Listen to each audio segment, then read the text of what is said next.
Welcome to Aligned AF, real talk for evolving souls with Yahweh Kent.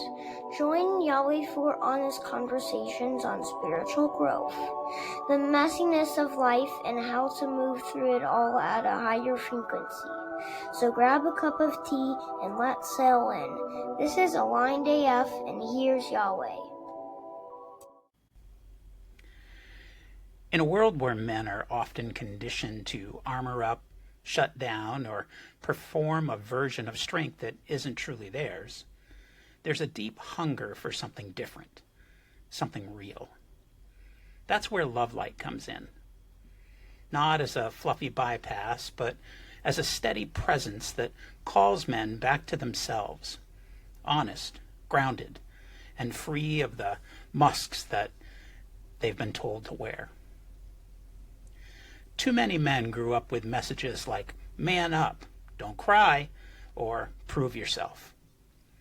And later, in spiritual spaces, some are handed new versions of these same messages, told to rise above, to detach, to stay positive no matter what. Now, on the surface, that sounds like growth, but underneath, it's still avoidance. It leaves men disconnected from their hearts and from the people who need their presence the most. The real journey isn't about polishing the mask. It's about removing it. Today I'm joined by Kayla Watts, who's dedicated her work to helping men see through the cultural conditioning and the subtle gaslighting that keeps them disconnected from their truth. Her approach isn't about tearing men down, but about guiding them toward the strength of vulnerability, the clarity of accountability, and the kind of masculine presence that uplifts rather than avoids. Together, we'll explore what it means to embody love light instead of gaslight, and why this shift matters not only for men, but for everyone they touch. Welcome back to Aligned AF, real talk for the evolving soul.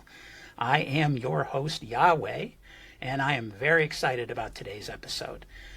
When I reached out to Kayla on social media, I had been following her for a little while and listening to some of the work she was doing. So when I asked her if she'd be interested in being on the show, I was thrilled when she said yes. Kayla Watts is an emotional wellness guide and the creator of Love Light Attunements. She helps people return to the safety of their own hearts while awakening the strength, resilience, and adaptability needed to move through life with grace.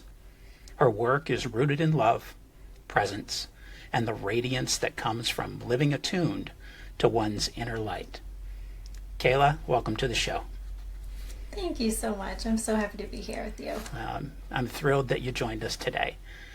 Kayla, I'd love to just dive right in. Let's take a minute, though, and have you tell us a little bit about yourself. I know I said a lot already, but anything you want to share with us? Yeah, as you were talking about men and needing to have just a safe place and to feel accepted, and I was just reminded to when I was a little girl and people would just kind of tell me things, and especially little boys would share with me, and I remember having this like empathetic ear when I was a kid. But also, like, much of my childhood and teen years and even my early 20s, not feeling like I was good at anything, and realizing that that is like actually a gift, like the gift of listening and understanding and wanting to know another person deeper. It's like I'm kind of seeing like we don't always know what our gifts are when we're little. Like sometimes it takes later in life for them to reveal themselves, and it's just been such a joy having this like constant curiosity of wanting to learn people and understand people. Yeah, that's wonderful. Well, I'd love to just jump right in. Kayla, can you tell me what inspired your shift into focusing your work on men and the masculine? Yeah, so there has been a lot of talk recently about masculine feminine dynamics. It's been something that I've been really curious about. I wanted to learn as much as I could about it. And I've always felt really balanced between the two, but it wasn't until I went through a divorce and had to bring my masculine online, really rebuilding myself brick by brick and letting my masculine be a healthy version of it, because, you know, the wounded masculine is like, I have to do it all by myself, and like life's so hard, and, you know, it's not the healthiest expression of it. And so just seeing like, oh my goodness, you know, within each of us is both the feminine and masculine. But Yeah. I have just been drawn to learn more, and reading Alison Armstrong. Made a huge impact on my life this year. I've read a number of her books. She studied men for 15 years.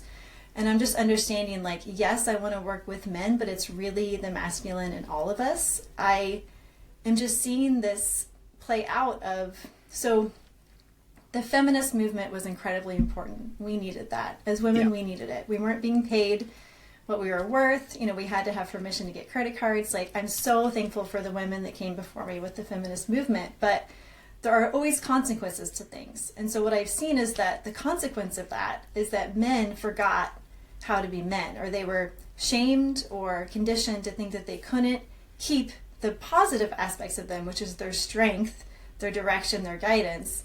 And we have this kind of like watered down of masculine, where they have a lot of fear running through their systems of sharing their masculine gifts, and, you know, saying like, don't talk to me that way, and like really holding a strong container for themselves where they feel strong in themselves. Yeah. Yeah.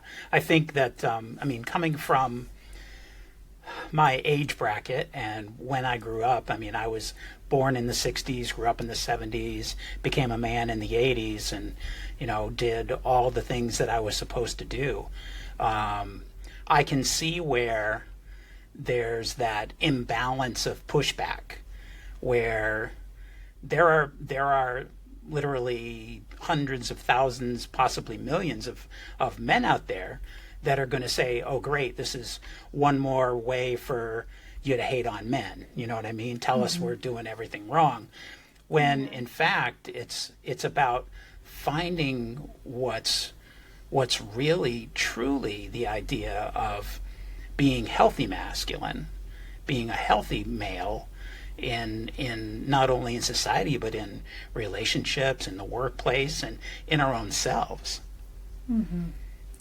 Yeah, I see. It's like, don't throw the baby out with the bathwater. It's like, let's look at what are the healthy aspects of being masculine. So it's first like building this healthy frame. I really like this idea of masculine frameworks. You're essentially building the structure around yourself, and within it, you get to feel safety. But you get to decide, what do you want to put inside of your masculine structure? Integrity is a big one, strength, even compassion, you know, that wanting to offer guidance and direction and like the purpose.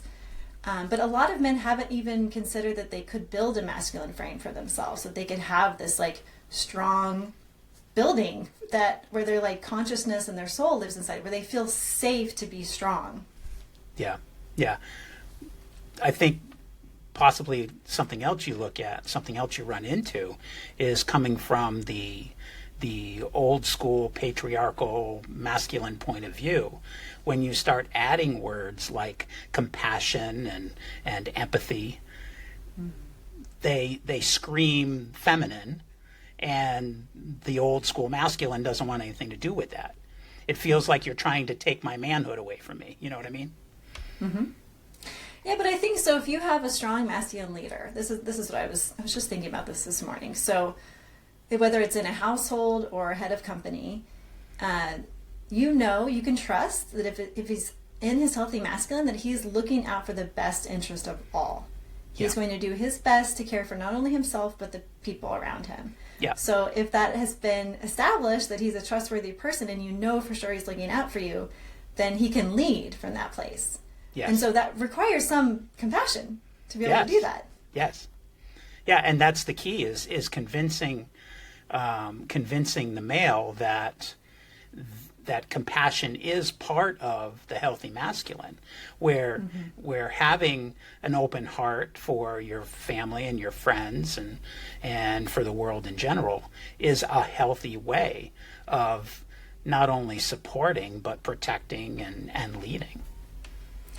I really like this idea. I was feeling into power. This was up for me a few years ago, like what it meant to be powerful. And I think powerful actually can be very quiet. Powerful can be more subtle. When you're a powerful person, you don't have to yell. You don't have to prove anything. Yeah. So if you are a strong, powerful masculine man, it can be really subtle and soft. It doesn't need to be this loud bravado, yelling or just feeling like you have to take up a lot of space to be taken seriously. It's like just tuning into your center and just like being a mountain of power. Yeah. Can be subtle. So I would offer also that when you're working on that, you have to start inside. You have to be that for yourself and know that that's okay before you could even show it as an example to those around you. Exactly. That's where that masculine structure comes in. So building the structure brick by brick and just deciding, who do I want to be? What's important to me? What are my values? Because you don't know what your integrity, you don't know whether you're in integrity or not unless you're clear on what your values are. Yeah. What's important to me? Once you have that established, then you have your integrity, and then you have something to build for yourself. But unless it's like actually consciously looked at and, breaking down and then built back up, you're just going to be kind of blindly walking around like hoping for the best. Yeah. And then frustration kicks in and you think, oh, screw it, I'll do it the way I know. Mm-hmm. Yeah. Yeah, it's laziness if you're the most honest with yourself. Yeah. And from the masculine point of view, that's hard to hear because there's so much old ego in that structure. Mm-hmm. Okay, it's very uncomfortable letting go of the ego. I'm not saying it's like a walk in the park, but it is so valuable. And so worth the work. Yeah. I mean, what you can become on the other side of all that work is truly worthwhile. Well, and I think it's actually feeling a sense of peace, which is what a lot of men are after. Men want they're just like, just let me be in peace. I feel like that's a pretty common masculine desire. Yeah. Well, if you don't build that for yourself, you're not ever going to experience it. It's actually just numbing out, hiding, and avoiding. It's not true peace. You're not wrong. I can speak from example on that. My personal life. One of the things that I've always strived for is having my own space, being at peace, having quiet time. I know I've even used the words, I just need some time for peace. I just need that. But then I realized after doing my inner work that I didn't have the peace in here either. So there was nothing that you could have given me or my wife could have given me or my kids could have given me because I didn't have it already with myself inside. I'm so glad you realized that. So are the people around me. I bet. Like, whoa, thank you for doing that work. Yeah, you did your work. Woo. So when you look at the messages that men grow up with, what stands out most to you? Yeah, I just don't think they're allowed to have the full gamut of human emotions. It's like, especially young boys, it's that pushing down, because pushing down is disassociating. That's not actual aliveness. Yeah. It's like they're not allowed to be a whole and complete human. Yep. How many times do you tell the little boy, "No, don't cry"? And not only that, but stay clean. Don't be too loud. Don't have so much energy. Little boys have so much energy to burn, and they're just like little wild animals, which is how they're designed to be. Yeah. So it's I know it's not always fun for parents, but kids don't always understand the messaging that we get. Right. So if we're told to stop being so fill in the blank, children automatically assume that there's something bad or wrong with them, and so they just shut it down. Yep. I just see so many men disconnected from their animal, and I do think finding that animal part of them, like that roar, like the I don't know if it's a bear or if it's a lion, pick your animal. Mine's a wolf. Being disconnected. You have to find that animal again for men. Women need it too, for sure. But to find that animal piece of you again is actually where you can find the primal part of you that has the strength to build the structure. But I think it's hard to fully connect with it if you don't have access to your animal. And so it takes intentional work to go back, to have that chance to reconnect with the primal part of you. Yeah. I like this I like this aspect of what you're talking about because so many men have this loud part to them or this angry part to them, and they might assume that's what you're talking about, where it couldn't be further away from the truth. No, it's this, let me see if I can put it into different words here. It's like the soil of our being is how I think of it. It's a dark part of us, but not an evil part. And when I say dark, I mean soil. It's like it's where we can find our root chakra, like really connect to the most basic primal element of our beings. Yeah. And if we haven't even considered to go there, we don't know what that means. So it's a felt experience, and it's simple, it's just giving yourself the time and space to tune into, okay, what's the animal that lives in me? What kind of sounds would this animal make? And all of a sudden you're like, oh, my protector is online now. Yeah. I didn't have access to this protector. And the protector is first self-protection. And that's what I was saying at the beginning, like, don't talk to me that way. I see so many, there's always this push-pull between the masculine and the feminine. The feminine loves to push. We push, push, push, push, push. We love to do it. Look at a child. Children are like little feminine beings. Adult women we just love to push you. Like, the feminine urge to nag is real. I was married for a long time, so I know. So we push, but we want something hard to push up against. We need our men to say, don't talk to me that way. But if you haven't found your inner protector as a man, you don't feel comfortable saying that. You don't feel safe. You're afraid love's going to leave. You don't want to threaten the relationship. Like, it's coming from a really kind and loving place that men aren't pushing back. But it would actually feel better for both parties if there was just a little bit of like, that's not how you speak to me in this house. You'll be respectful. Like, just actually, you're allowed as men to say this is not okay. Yeah. And to know that it's okay. It's not a control thing. It's a boundary thing. Exactly. And I will have that same boundary for you. Yes. And if there's anyone that is uncomfortable with you asking for respect, they're benefiting from you being boundaryless. They're benefiting from you abandoning yourself. Yep. And that's not love. That's not a loving relationship. No, I mean, it doesn't control. And we can be patient, right? So when we make these big shifts, we have to be patient that it's going to be uncomfortable for the people around us. So, just don't write them out of your life immediately. Just be like, okay, I'm trying something new here. Are you ready? Like, don't talk to me that way. And they're going to have their own process around it, right? Because it's going to bring up stuff for them. So we give them space for it to be uncomfortable. Like, I know you're not used to me like with these boundaries, but these boundaries are important, and letting them have their own process. And hopefully they can look at themselves and be like, okay, wow, he's right. I probably shouldn't talk to him that way. Let's make some agreements here together of how we choose to speak to each other with kindness and respect. Yeah, and I think that's the key of the delivery, because you can easily say, don't talk to me that way, and then walk away. And that's not an effective tool, where you can say, hey, I don't appreciate the way you're talking to me. I don't think you should be talking to me that way ever. And I also recognize that it's not my place to talk to you that way either. So I want you to know that I'm going to work on it. Yeah, let's make an agreement in this household. Let's decide together. Yeah. How do we want to communicate with each other? Yeah. It's like you can make agreements within it's like romantic relationship, friendships, business, partnership. You can decide on these agreements. And when they're spoken to, you're much more likely to adhere to them.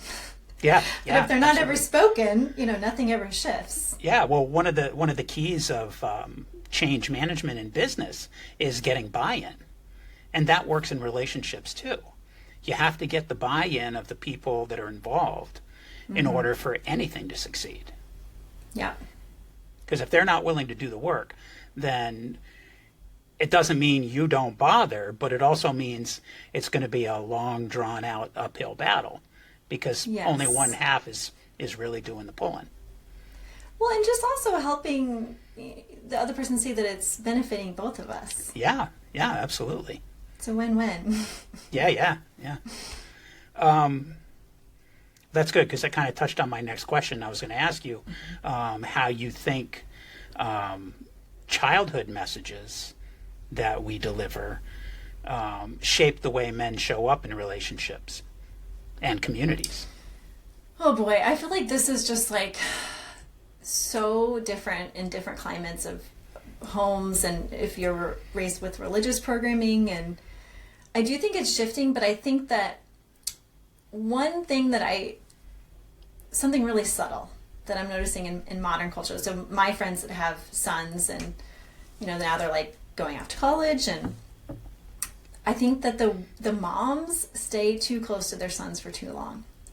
I think that's one of the most damaging things that you can do to a young man, is to, as a woman, as the mom, it's hard to let go. I have so much compassion for the moms, so much compassion. I know it's so hard, but when they get to be like 12, 13, it's really in the young man's best interest to back off and start to let him lead himself. Yeah. Like, let him be a capable, competent person, because a lot of these young boys aren't even allowed to flex their competency muscles. They're not given a chance to learn how to do it. And so then how are they supposed to be men in the world and be leaders? Yeah. Yeah. And it's that nature of nurture that you've had since the day they came out. Mm-hmm. And it's hard to let go of something. I mean, I totally honor that it's really difficult to let go of something like that. And what is your ultimate goal with raising a child? It's to make them a wonderful, decent, kind, supportive human being that is truly able to be the best person they can possibly be in whatever they choose. And how much are you helping them if you're continuing to just smother and do everything for them? Mm-hmm. Yeah, it is my desire to see as many empowered men and women as possible. Yeah, absolutely. And I do think that requires some sacrifice and some... Yeah, and I think too, what I'm learning more about expressing myself as a feminine woman, it's like, women, we're allowed to be powerful and competent. Yeah. We don't have to be like these like meek little like passive things. No, like...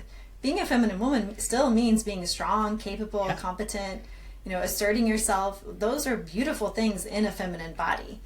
Yeah, so I can appreciate the nuance of it, and I can appreciate how it goes against the parent, like the nurturing of a mother.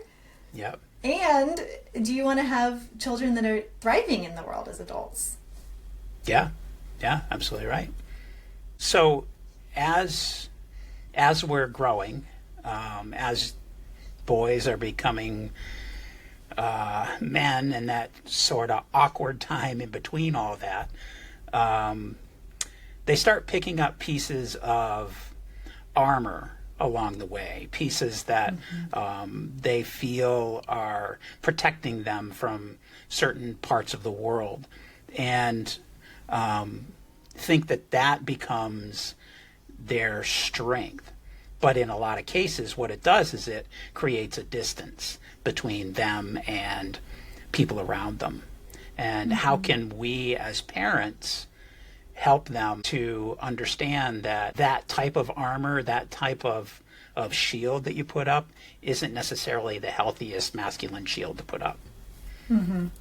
Well, I think that can be also part of the process. And so though there are certain things that we have to figure out on our own. So we occasionally have to go through what does not work to get to what does work.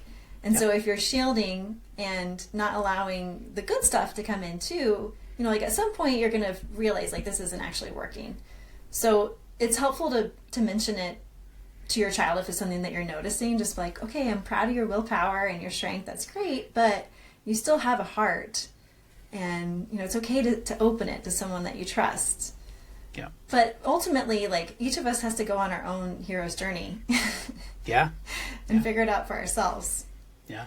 So what do you say to the guy in his 30s or 40s or 50s even that has lived like that his whole life? Mm-hmm. And he looks around and all of a sudden, he's gone through a couple of marriages. His kids don't talk to him.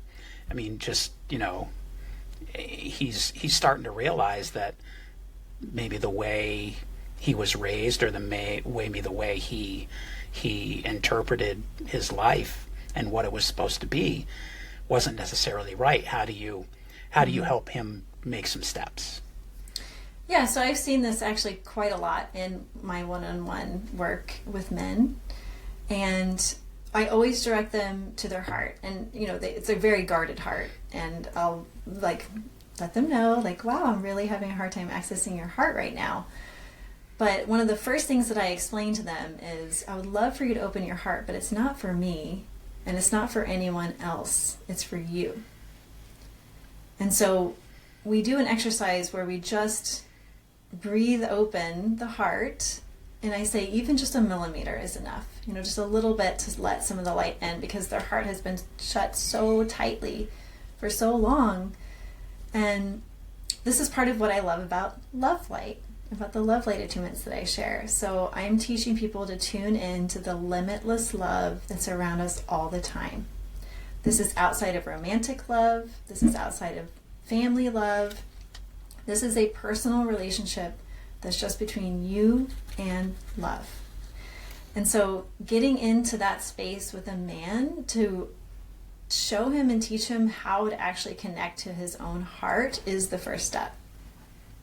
Because there's been a few people that, at one of my love light attunements, this woman was like almost dumbfounded at the end, because she was just like, oh my gosh, I've only done conditional love. I didn't know that you could just feel love for love's sake. It's like a concept that just hasn't occurred to some people. And I think these men that have been building their lives, it's like, career and getting married, and then they're raising their kids, and it just has never even occurred to them to tune in to the heart. And I mean, what are we here for if it's not to love?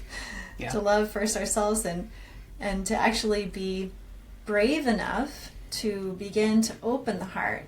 And it does feel less scary when you're not, instead of saying I'm going to open my heart to another person. Well, that can be terrifying, yeah. Right? I can really appreciate that's a big step. So why don't we start with just opening our hearts for ourselves first? So what do you say to the guy who says, well, doesn't that make me weak? I don't want to be seen as weak. Sure, I mean, they could say that, but if I could get them to close their eyes and just drop in and take a couple of breaths in the heart, that's not a feeling that they have.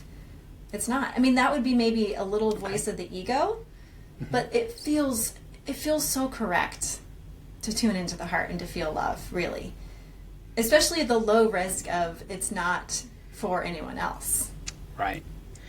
So I guess my observation is based on being outside of the attunement, outside of the possibility of being in that space, where there are so many men that I know that I've grown up with that are, still friends and part of my life, that would see it as weakness to even put themselves first.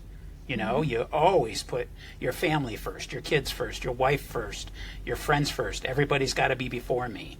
And to focus the attention on myself is selfish and weak, and and I don't want to be seen that way. How do you get that guy in your door? Well, I think the pain of what's not working has to be greater than that feeling. So some people just get to the end where they're just like, ugh. There's something beautiful, and I'll mention Alison Armstrong again, because she talks about the different phases of man, and there's this point called the tunnel. And the tunnel there's 3 stages of Prince, and so that's when you're building your life. And then you go through the tunnel. And the tunnel is when you question everything, when every question is unanswerable, and that is like torture to a man. And so after tunnel, he gets to king. But in order to get to king, you have to get to a place where you say, I am so clear on who I am that there's nothing that you could say that would change my mind on who I am. Like, I've questioned everything. I've gone to the very end. I know myself. And now then they can graduate into king. Some men never leave the tunnel, but most do.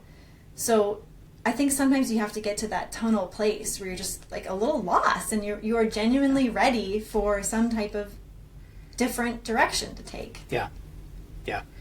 It's a tough one because, honestly, most men who are just not ready for that conversation with themselves aren't even going to listen to something like this, or they're going to turn away from it. They're going to say, it's a bunch of hoo-ha, and that's not what a real man's like. and and then the people in their lives are part of who suffers from that.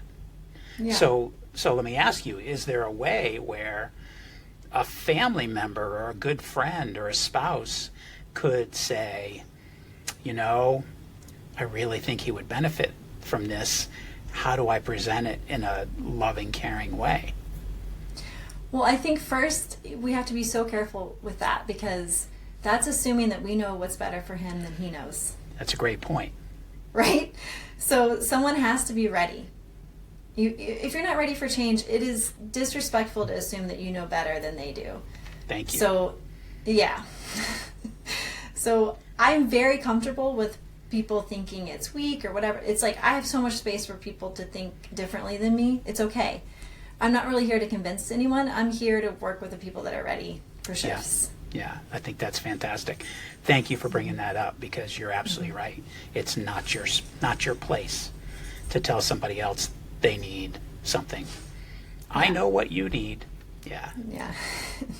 Never works. I do too. It's for somebody to not tell me what I need. One of the best things that I heard was just to say, like, are you willing to see this differently?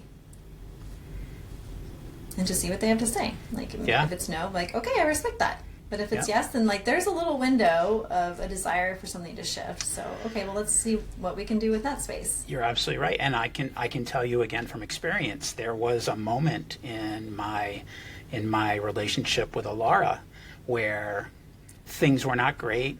I was still drinking. I was just in a tough space. I had turned my back on spirit, and she finally used those words and said, "Are you willing to see this differently?" And I wasn't. And we separated for a while. And that separation was my reality check, to see what I was doing to myself and how it was affecting my family. And that way I was able to finally get sober. I was able to finally do the work that I needed to continue to do.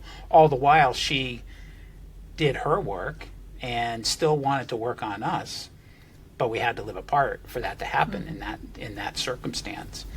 And thank God that it happened, because I've been married 3 times, and I always say she's my favorite wife, and she is by far, because she's the only human being I've ever met that is willing to sit and be with me on all this. And I think to the point where she need a break. They do, and she was so willing to save this relationship that she was willing to step away from it. Yeah, when things aren't working and it comes to a head, like, just let it break, Yep. because if it is meant to be, you'll come back together. But Yep. when you come back together, it's not what it was before, right? No, so it's it's totally like you different. need the break. The break But can be that's- incredibly valuable. And that's a good thing, because you don't want it to be what it was before. Exactly. Because what it was before is what made it break. Yeah. Let's move on to a little bit of the difference between love light and gaslight. Okay, I'd love to. How does it sometimes show up in men's behavior? Gaslighting.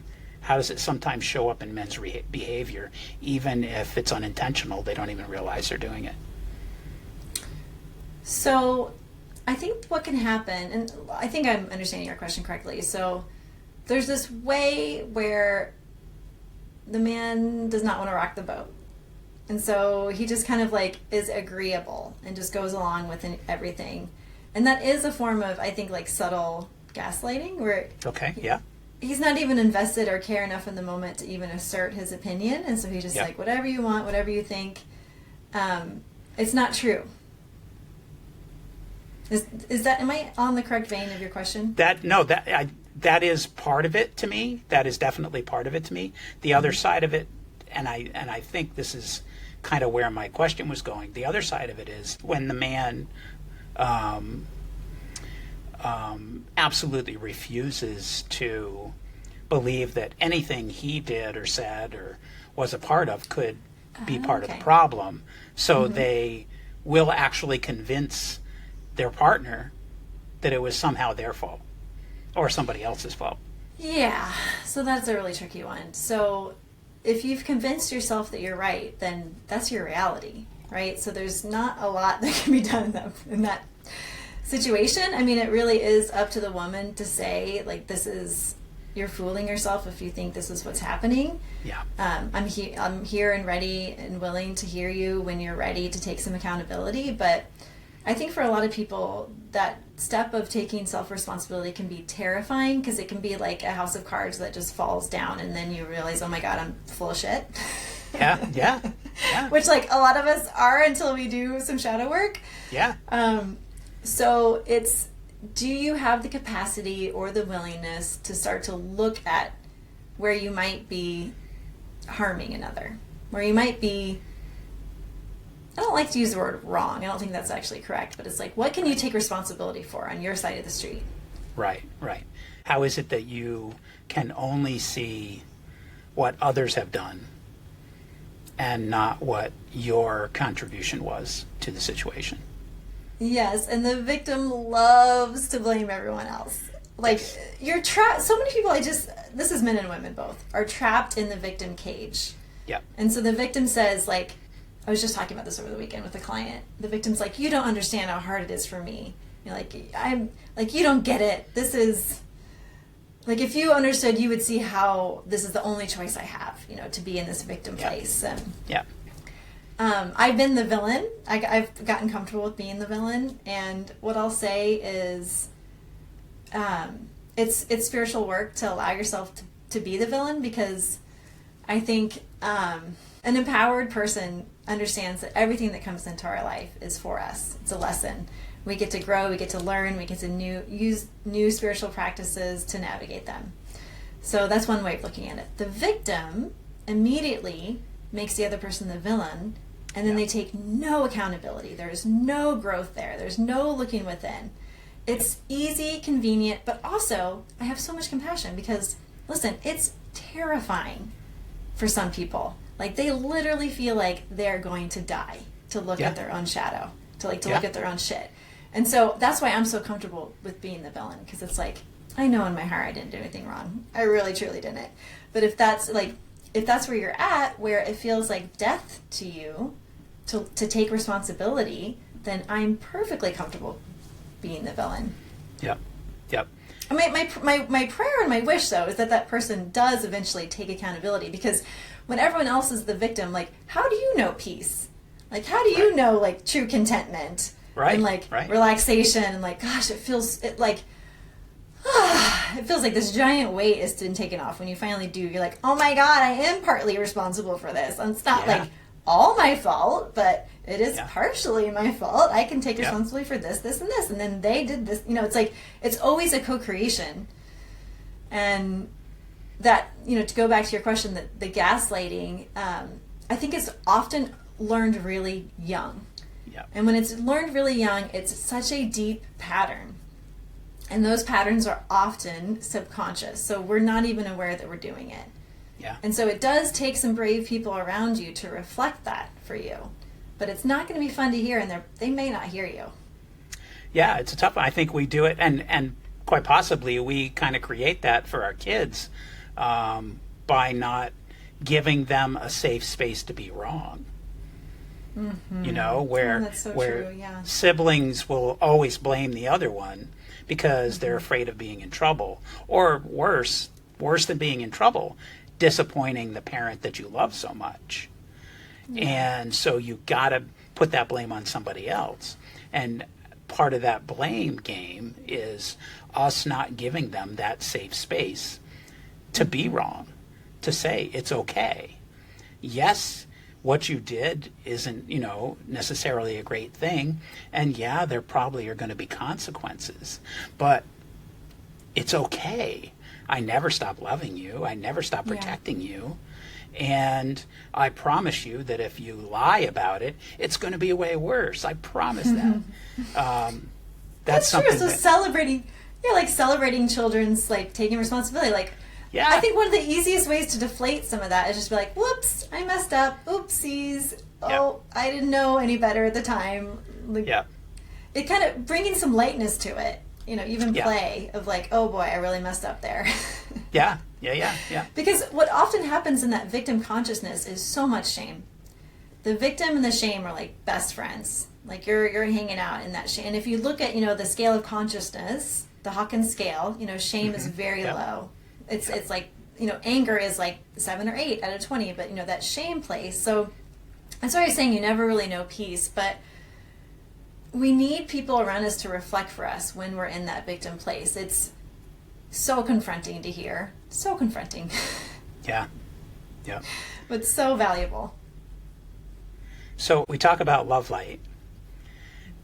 And what I notice I've been doing this type of work for a long time. And I don't mean podcasting, but, energy work, coaching, Reiki master, the whole 9 yards.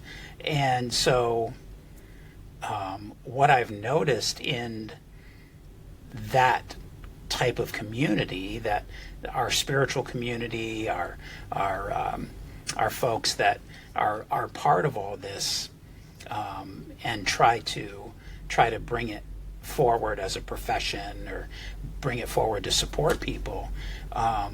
What I've noticed is that sometimes the love and light scenario is more of a mask than it is a medicine. Mm-hmm. Would you say you see that? Oh, yes. Yeah, it's just like the toxic positivity. So it's not real. I'm always interested in talking about like what is real right now. Yeah. Like, so if you look at like whenever something challenging happens to us, we have to start in victim. You have to say like, this happened to me and it sucked and I hate it and they were mean and I didn't like it. Yeah. Now we just don't want to get stuck in victim. But it makes me want to scream when people can't touch on what's real, because it's like it's a muscle. Sometimes we have to flex this muscle of actually starting in victim and saying, I hate this sucked. And then you can move on to like having some compassion for it. But so that's the first thing I want to say. And the other thing I want to say is with love light, the whole concept of it, the way I think of it is we need to first regulate our nervous systems before we can go into shadow work. And so like that, what I was saying is a lot of people are terrified to take self-responsibility and look at how they might be part of the problem. Yep. Well, if they don't have a regulated nervous system, they're just going to beat themselves up. And that's not actually helpful. And so we need to get to a place where we're running this loving light energy through our body. And so we're feeling more regulated, we're feeling more resourced, and we're feeling like, okay, I'm feeling myself up with this loving frequency. And so now I feel like, okay, a little safer, a little more supported, a little more trusting to actually go into some of these kind of yuck places. Yeah. And so it's like, because to me, we're never going to be whole integrated beings if we don't go into both places. Like we need to go into our darkness and we need to celebrate the lightness. Like they're equally valuable. Yep. I think this is good because I think there's so much value in what you're saying for addressing your nervous system with sort of the love light concept, because even if somebody finally says to himself, yeah, I'm kind of being an asshole right now, and I see myself having done that before, I need to look at that. And then they look at it, and all of a sudden they spiral into this, oh my God, I'm a bigger asshole than I thought I was. And it makes it worse for them because they haven't prepared themselves in any way. So that's where you come in. About it. Yes, and that's I'm constantly checking in with clients when we're going into some of these shadow works. I'm like, okay, you're not using this to hurt yourself, right? Like we're going to go do this practice, but promise me that you will not hurt yourself with it. Like it is staying in the energy and frequency of loving compassion as you look at your darkness. Yeah. And I was, this is another fun conversation I had over the weekend about shadow work and darkness, is like, I don't want to take the light into the dark. I think our darkness is beautiful. It is part of our story. I love, and like darkness is not demonic, right? Darkness is the soil. It's the dirt. It's where the seeds sprout from, right? And so we wouldn't want the soil or the dirt underneath the grass to be light. That just wouldn't work, right? Yep. So it's like, I love this idea of keeping the darkness intact instead of like trying to bring light to it. It's like, no. We value both equally because they make up part of the whole of our being. Right. And the beauty of that whole so supersedes the beauty of anything separately. Yes, and I understand too that for a lot of people it's just words until it's a felt experience. Correct. It's just a concept until it's real for you. And once it's real for you, it is deep. It is so healing. And then you actually do get to have like experience what self-love feels like. Yeah. But if you haven't touched that place, it's just a concept until then. It's a hard one. That's something that I've been working on really hard for, 60 years. Because good job. Yeah, because it still has its moments, There have been days where I can't even look in the mirror and appreciate what I've seen. But then there are other days where I could say, now I see what my wife sees in me, or now I see what my friends may have said about me, It's a tough journey sometimes, but it's tougher if you don't take the journey because you just sit in all that negativity, and it's like sloth to me at that point. You're just kind of stuck in the muck and the mire, Or you're just okay. Some people they're just okay, Yeah, I don't want to be just okay. I want to be great. Me neither. Yes, I want to be thriving. Yeah, I want to be fucking awesome. I want to really live in that. I came here to be a human. Like, I want to be the most fully expressed human. Like, let's do this human thing. Yeah. If I'm going to be here, we might as well. Yes. So we touched a little bit on the spiritual community and how sometimes the whole love and light thing. So what's the difference between bypassing discomfort and actually holding space for real healing? Yeah, I think it's first recognizing that can be a pattern. So bypassing is what we were often taught, to just push down your feelings. Yeah. So, and there are certain cases where it's just not appropriate, like if you're at work, if you can't just start screaming at your kids, so yeah. I can really appreciate that there's a time and a place to do it.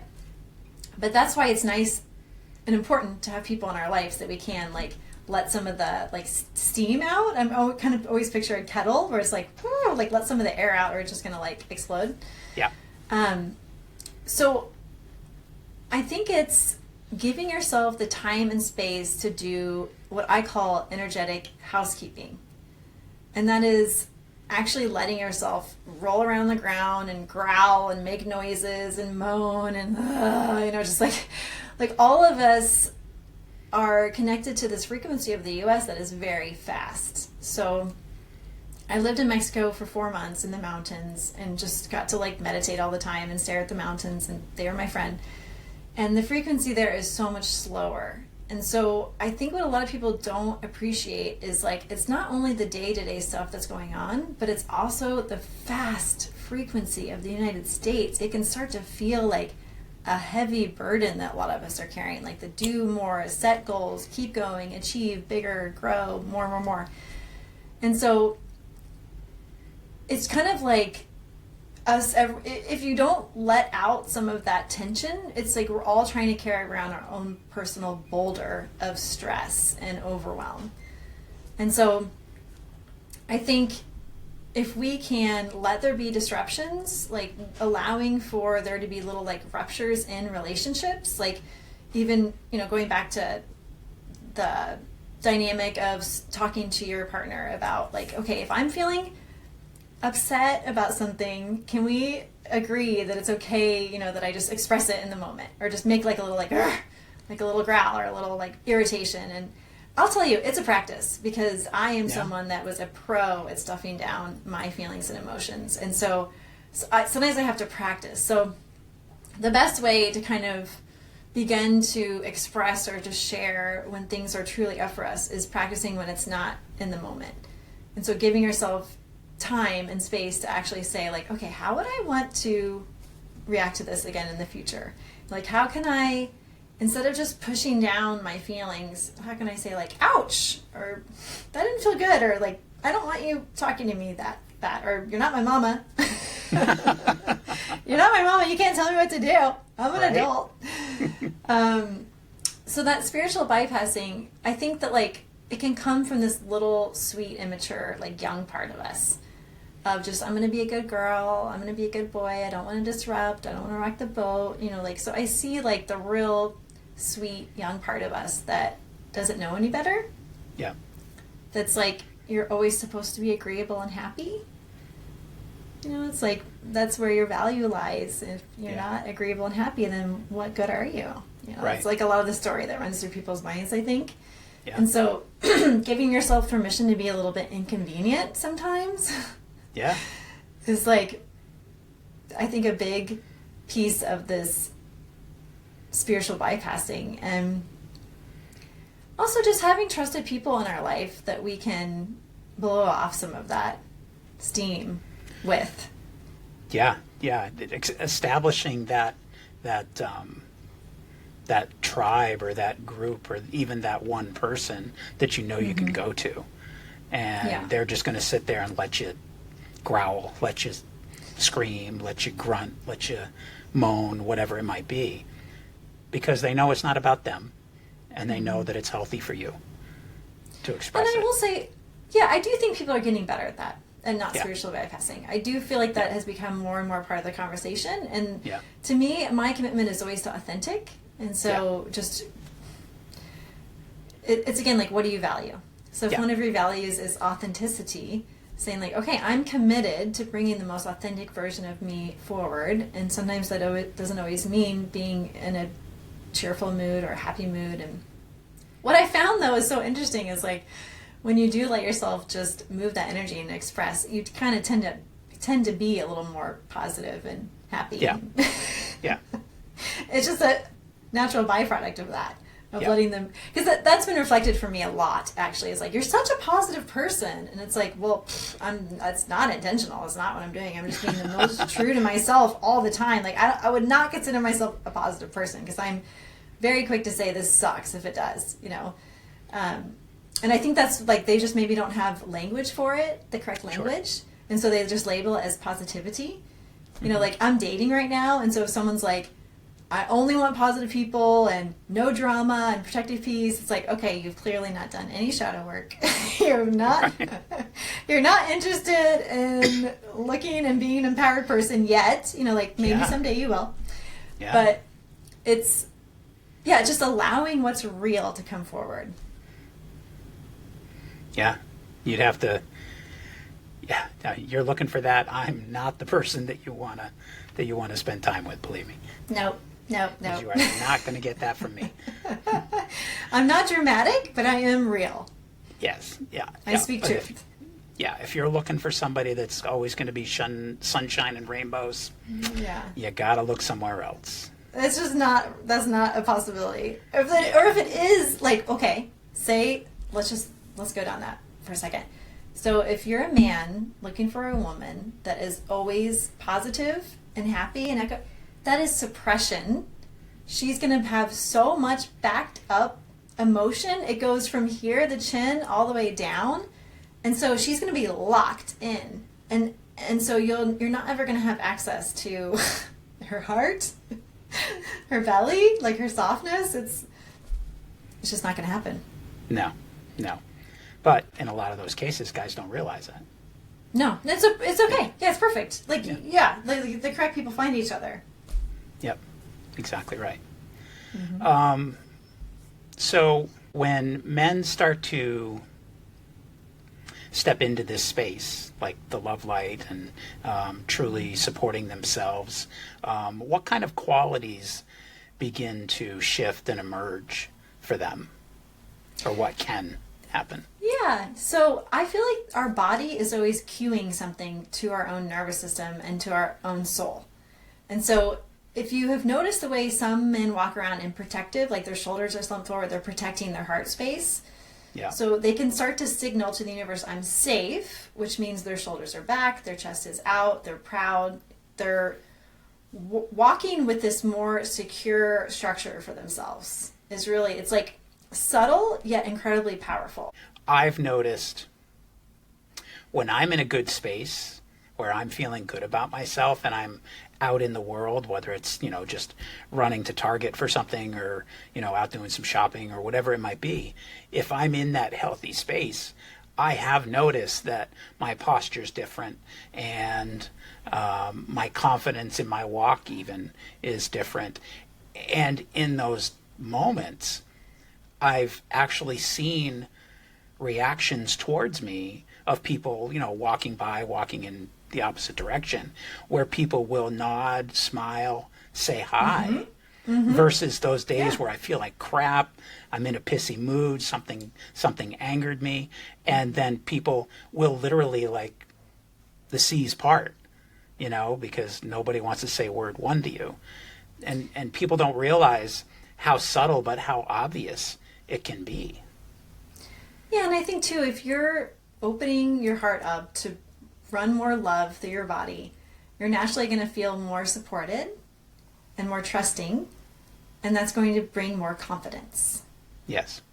And so with that posture, we're constantly signaling to our body. So what I love about this is, okay, say your body's really tight, you're scared, you're anxious. Your body is going to release more cortisol. That's just how it works, the stress hormone. Okay. And so when we work on softening parts of our body, letting go, like really noticing what our shoulders are doing, softening through the belly, then our body naturally produces less cortisol, which is just, I think it's so incredible how powerful we are and we don't realize it.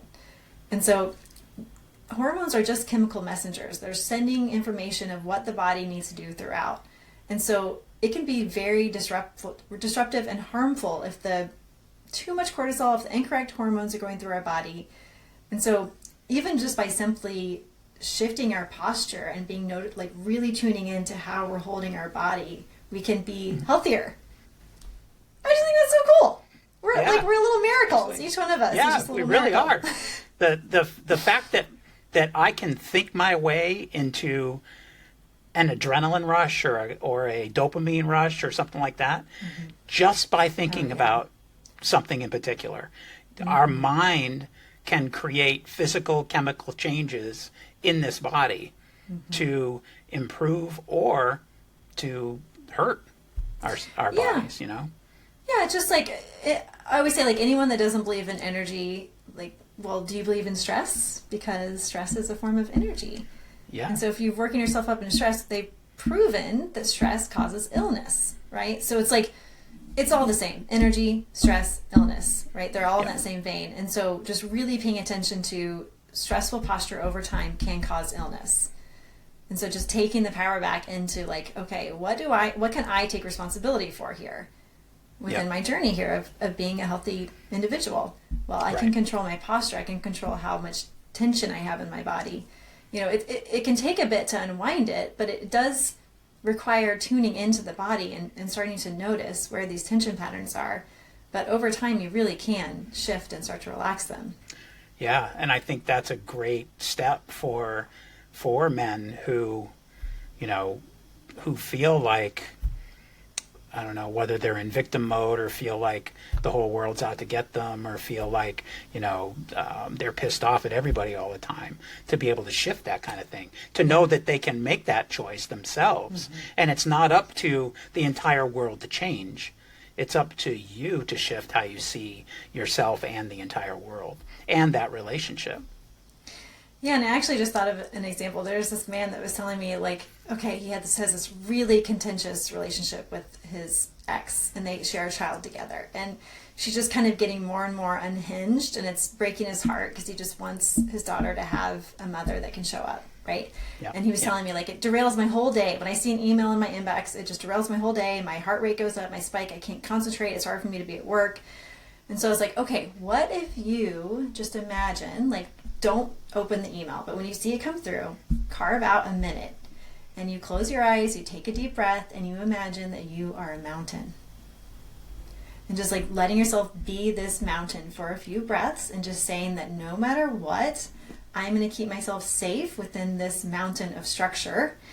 And he did it. And he was like, that actually worked. That actually worked for me.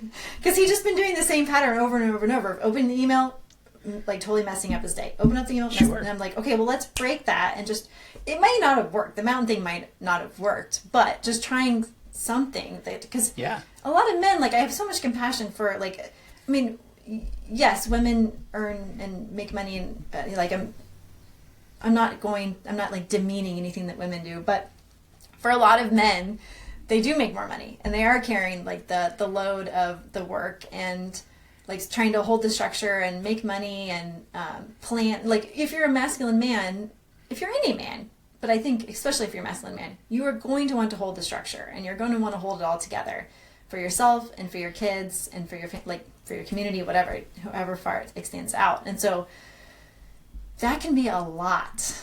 Yeah. That can be a lot. And so just taking a breath for men and just appreciating, like, wow, okay, it's not that I don't have it. I got it. I can handle this. I know I do. And let's come up with a few practices to where I feel a little more regulated when these really intense moments come up. Yeah.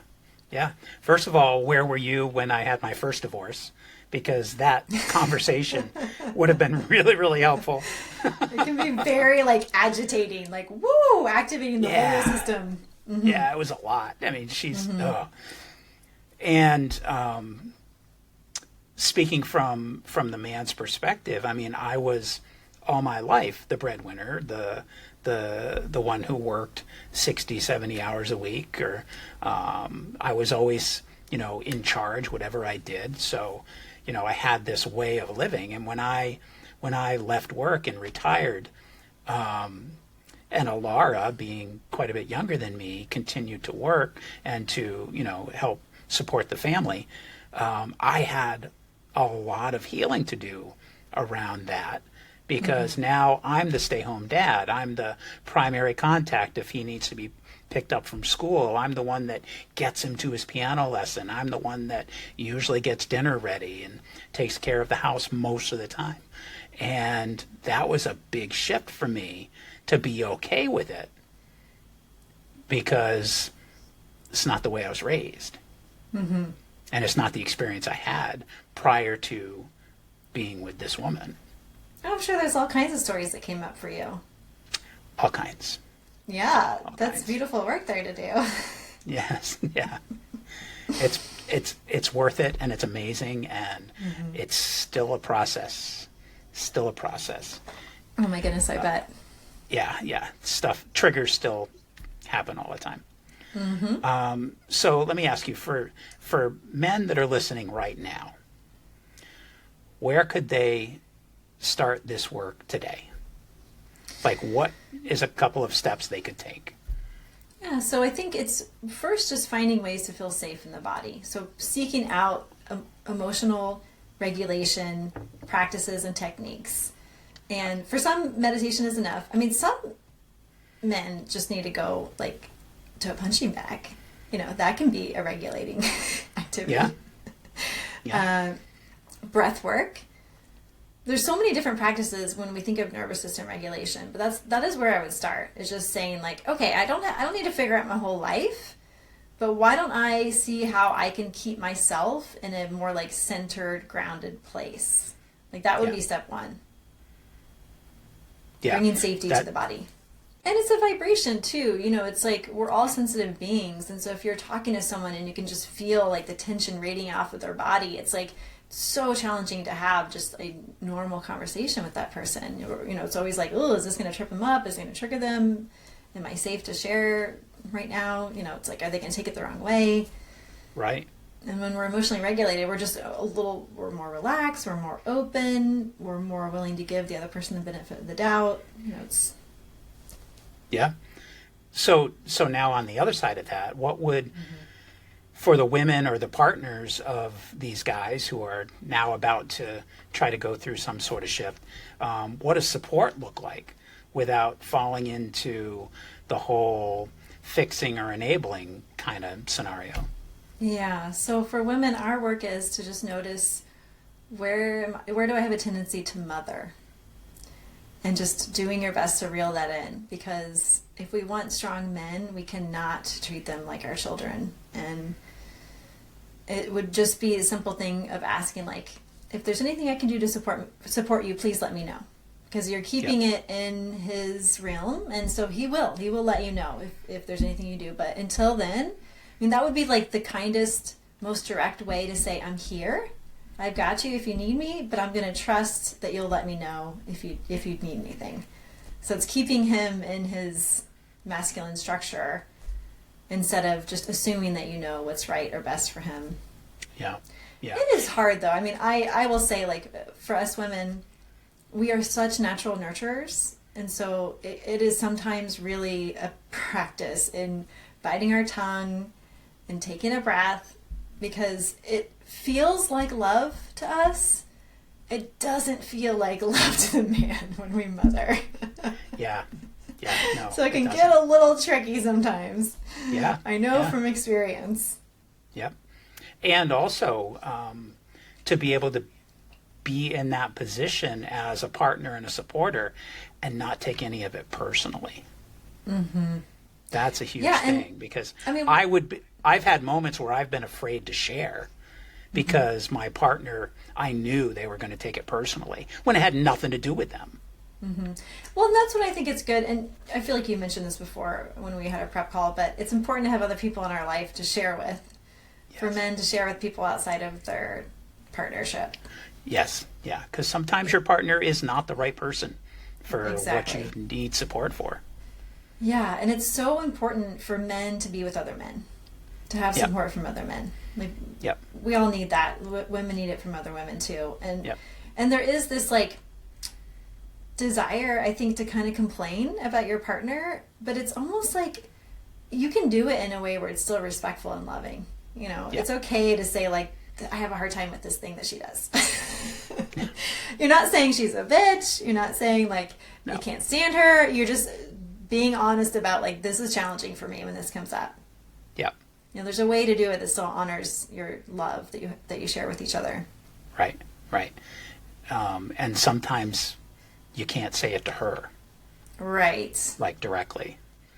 And it goes both ways. Like, if there's stuff about me that you're annoyed by, I would probably take it personally. Mm-hmm.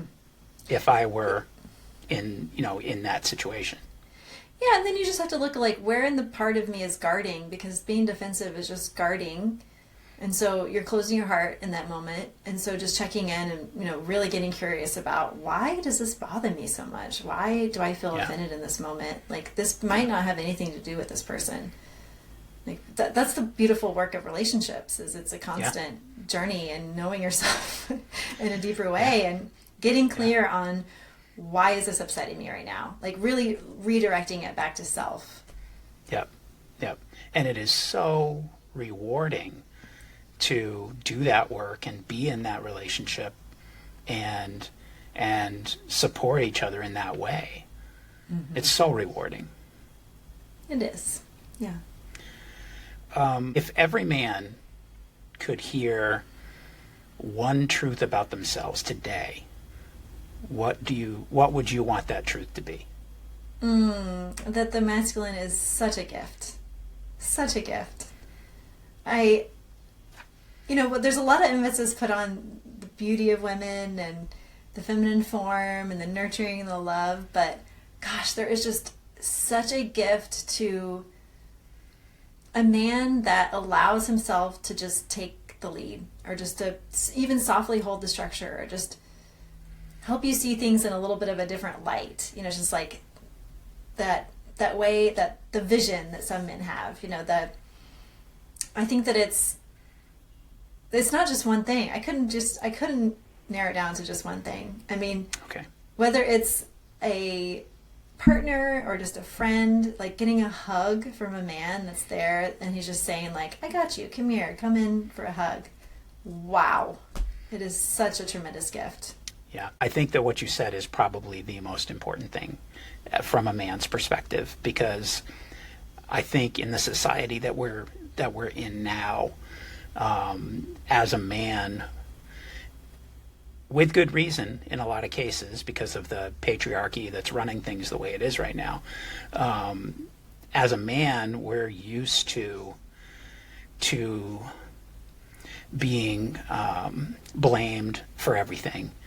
And not all of us guys had anything to do with that, but we're used to hearing it all the time. So for someone else to say, it's a gift for you to be the way you're being right now.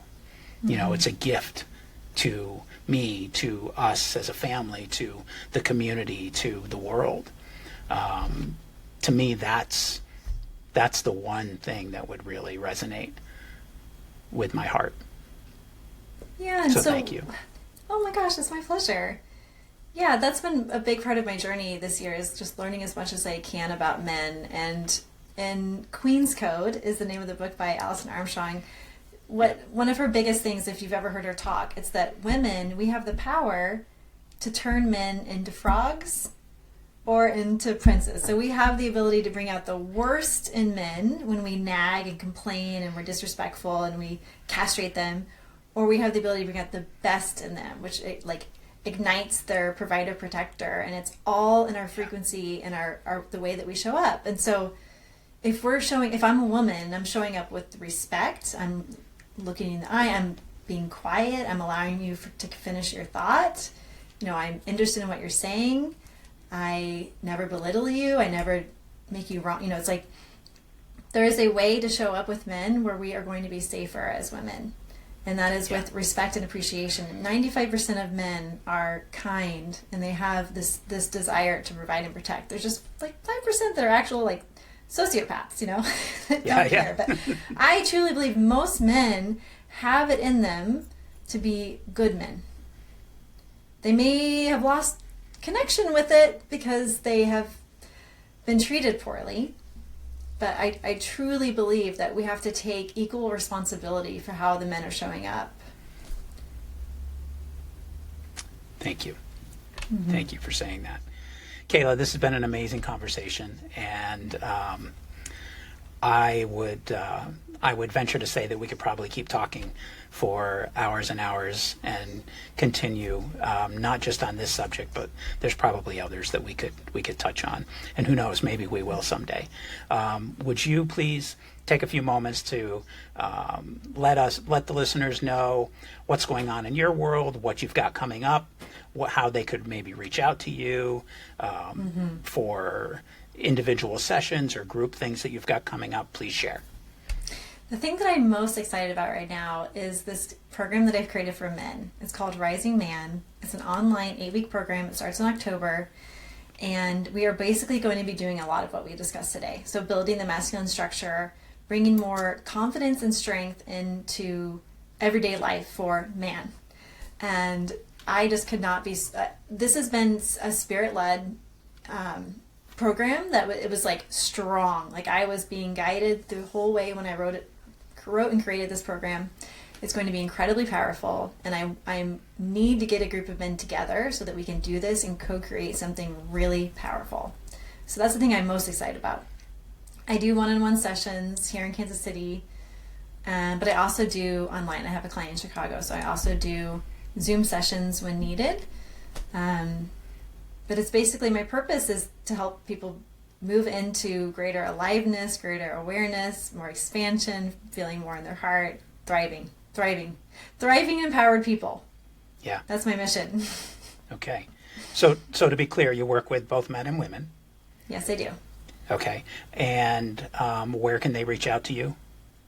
So on my website, it's called lovingsoulskc.com. Okay. There's a lot of information about local events I'm doing. I'm hosting 2 events here in Kansas City in September. One's a Love Light group attunement, and then one for women called Authentic Feminine Expression, because I believe inside of every woman is a stifled scream. Okay. And so I want to get the women together so that we can really let loose our primitive woman. So yeah, I have an equal love and appreciation for both men and women. And it's I started with women, but the more I did, the more I saw okay, I'm a woman that really loves men. And so I also feel a real desire to be with men in that space. So I love to do both. Good. And so I'll make sure I get that in our show notes. For those of you who are listening, please go back to the description, because the show notes will have her contact information. And then to just recap, your event in October is called Yes, the Rising Man. The Rising Man, and that's October. Yeah. And is that something they can register for at your website? Yes, it's under events. All right, good. Kayla, this has been fantastic. I'm really grateful that you stopped by. I really enjoyed our conversation. I literally could keep talking to you for a few more hours. So good. Yeah, fantastic. So before we close, I just want to take a breath to honor what Kayla brought to this space today. Conversations like this remind me that spirituality isn't about floating above life. It's about being real enough to meet life as it is. Kayla's wisdom cuts through the fluff with such clarity and compassion. She doesn't just talk about the nervous system repair or the honest masculine. She embodies it. If you felt something land today, maybe a truth you've been avoiding, maybe a doorway into more integrity, I invite you to sit with it. Let it work on you. And remember, honesty isn't the opposite of love and light. It's what gives them roots. Kayla, thank you for your depth today, the groundedness and the courage you bring to this work. I'm grateful we all got to witness it. And to you listening out there, carry one small practice from today into your week. Whether it's choosing a phrase that heals, pausing before you bypass, or softening into presence, being in your heart. These micro changes shape the kind of world we build together. Thank you for being here with me. And remember, every single week, every single day, you're getting closer and closer to Aligned AF. Be well. Well, thanks for hanging out with me today. If this episode spoke to you at all, share it with a friend or someone who needs it. You can also leave a review or connect with me online. You can find Aligned AF on YouTube, Facebook, your favorite podcast channel, or at alignedaf.org. And if you want to reach out directly, you can email me at alignedafpodcast@gmail.com. So until next time, stay aligned AF.